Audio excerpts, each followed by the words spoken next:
L'esprit de pauvreté est différent de la misère. La pauvreté, c'est une malédiction.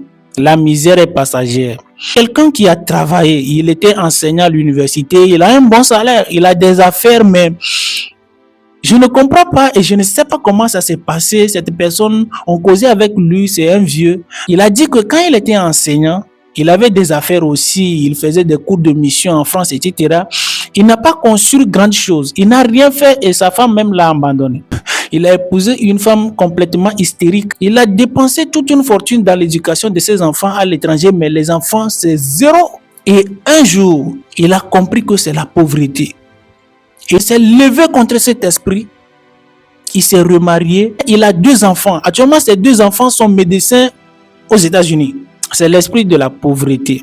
La misère, quand on finit de trouver un bon boulot et l'autre, elle prend la fuite. Mais la pauvreté reste quand même tu trouves un bon boulot.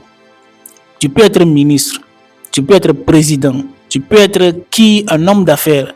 Mais si la pauvreté te réclame, si cette malédiction, l'esprit de la pauvreté te réclame, elle va te frapper par tous les moyens. L'alcool, une mauvaise femme, une mauvaise gestion, un associé débile, c'est-à-dire une affaire donc comme ça à la justice, tu vas couler. La pauvreté est très très dangereuse comme jamais. On ne pleure pas face à la pauvreté. Et pour se débarrasser de cette malédiction, il faut la bousiller.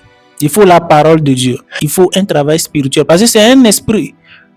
Il faut un apport spirituel à ta vie. Il faut demander la grâce de Dieu.